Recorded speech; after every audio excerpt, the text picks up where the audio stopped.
Yo les gars, on se retrouve aujourd'hui pour une nouvelle vidéo. Aujourd'hui on s'intéresse à l'archétype Regenesis qui va sortir dans Alliance Insight. Donc c'est un nouvel archétype qu'on va tout simplement voir comment est-ce qu'on fonctionne et comment est-ce qu'on peut jouer tout ça. Donc on est parti pour cette nouvelle analyse. Quels sont les objectifs de ce nouvel archétype? Le principe c'est que on va avoir plusieurs catégories de monstres. Il y en a qui vont s'invoquer directement sur le terrain et aller chercher les ressources, et d'autres du deck, comme par exemple notre monstre eau, notre monstre vent et notre monstre feu, vont nous permettre d'avoir un effet rapide pour tout simplement avoir une interruption pendant le tour adverse. C'est un deck qui n'est pas trop compliqué à prendre en main étant donné que on passe quasiment pas par l'extra deck, du moins c'est pas quelque chose qu'on fait directement et on n'en a pas besoin forcément pour gagner. On va commencer directement par la première carte que je trouve la plus intéressante dans le deck et qui va permettre de lancer vos combos. C'est Regenesis Archfiend. Donc Regenesis Archfiend, il est niveau 8. On peut invoquer spécialement cette carte depuis notre main en révélant un autre monstre qui a 2500 d'attaque ou défense depuis notre main. A savoir qu'on va beaucoup jouer sur cette mécanique. Pour lui, pour l'invoquer, il faut bien qu'on ait un monstre avec 2500 d'attaque ou def dans notre main. Pour la plupart des autres, il faut avoir un monstre qui a 2500 attaque ou def sur le terrain. Et on en reparlera un peu plus tard parce que c'est vraiment important. Au niveau de Archfiend, du coup, il faut bien révéler un monstre avec 2500 attaque def dans la main. On ne peut l'invoquer spé comme ça qu'une seule fois par tour, et on ne peut utiliser les effets suivants de Archfiend qu'une seule fois par tour. Si cette carte est norme ou spé, on peut ajouter une carte Regenesis depuis notre deck ou de la zone bannie à notre main, excepté elle-même. Durant la end phase de l'adversaire, si cette carte a été envoyée ce tour au cimetière, on va pouvoir la rajouter à notre main. Ce dernier effet, on va le voir sur quasiment toutes les cartes Regenesis, ce qui est vraiment très cool et d'où le nom, c'est qu'en gros, on va pouvoir les spé, profiter de leurs effets en les sacrifiant pour la plupart, et à la fin du tour vous les récupérez en main, donc vos ressources. Donc c'est vraiment super pratique et super utile pour un archétype. Maintenant qu'on a vu Archfiend qui est un peu hors catégorie, qui permet d'aller rechercher des ressources, on va voir un petit peu les monstres basiques. Donc on a déjà le monstre vent dans cette decklist, on va la jouer x1, tout dépend un petit peu des méta, etc. Elle peut logiquement passer à 2 selon certaines situations. Ce monstre là, c'est un monstre avec 2500 d'attaque ou de défense d'origine, et sur le terrain on peut l'invoquer spécialement depuis notre main. On ne peut l'invoquer spécialement comme ceci qu'une seule fois par tour, et on ne peut utiliser ses effets suivants qu'une seule fois par tour. Effet rapide, on peut sacrifier cette carte, target une magie ou piège sur le train de l'adversaire et la bannir durant la end phase de l'adversaire. Si elle était envoyée au cimetière ce tour, vous la récupérez en main. Donc encore une fois, on a besoin d'un monstre qui a bien 2500 attaque ou défense sur le terrain pour pouvoir l'invoquer spécialement. Ensuite on a notre monstre haut qu'on joue x2, ce monstre là pareil, si un monstre a 2500 d'attaque d'origine ou défense d'origine, on le spé, on ne peut l'invoquer qu'une seule fois par tour, on ne peut utiliser ses effets suivants qu'une seule fois par tour. Quand notre adversaire active une carte ou un effet rapide, on peut envoyer une autre carte Regenesis depuis notre main ou face recto depuis notre terrain au cimetière, annuler l'activation, et si on le fait, détruire la carte. Durant la end phase de l'adversaire, on la récupère en main si elle est envoyée ce tour au cimetière. Au niveau de chez mode, c'est celui qu'on va essayer d'aller chercher le plus rapidement dans nos combos, tout simplement parce qu'il va bloquer Nibiru et les end traps, donc c'est vrai que c'est quand même super pratique à ce niveau là. La dernière carte de cette catégorie, c'est Bereshit, le monstre feu. Ce monstre là, pareil, on l'invoque spé si un monstre avec 2500 attaque def ou défense sur le terrain, on le spé, on peut utiliser ses effets qu'une seule fois par tour. Son effet rapide, on va pouvoir le sacrifier et target un monstre que l'adversaire contrôle et le renvoyer à la main. Durant la end phase, on le reprend encore une fois à la main si elle a été envoyée au cimetière. Donc comme vous le voyez, c'est des monstres qu'on a envie d'avoir sur le terrain pour avoir un effet rapide et pouvoir bloquer l'adversaire avec une interruption.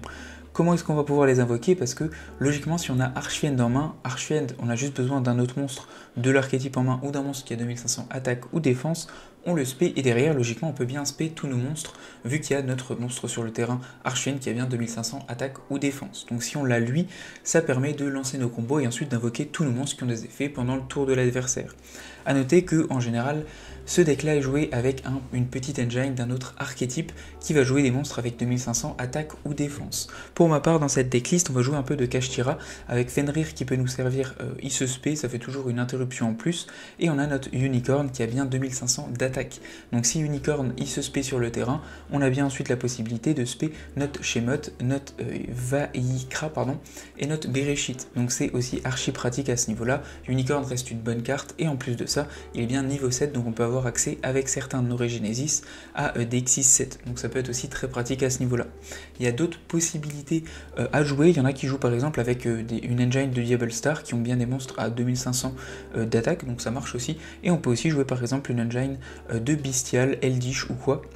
Ça reste possible de jouer tant que les monstres ont 2500 d'attaque ou défense et que ça reste plutôt stable de les toucher, pour ensuite spé nos monstres Regenesis et profiter de leurs interruptions pendant le tour adverse. La prochaine carte qu'on voit, c'est Regenesis God de Taureau Deutéronomion qui est un petit peu le boss monster de Regenesis. Donc lui il est vraiment level 10, illusion, il ne peut pas être invoqué norme ou 7, on doit l'invoquer spécialement depuis notre main en bannissant un monstre face recto qu'on contrôle qui a bien 2500 d'origine attaque et défense. Donc c'est le seul qui demande bien que ce soit et la défense et l'attaque, donc ça implique tout simplement un monstre Regenesis ou un autre monstre, mais en général ça reste quand même des monstres de l'archétype, c'est plus simple.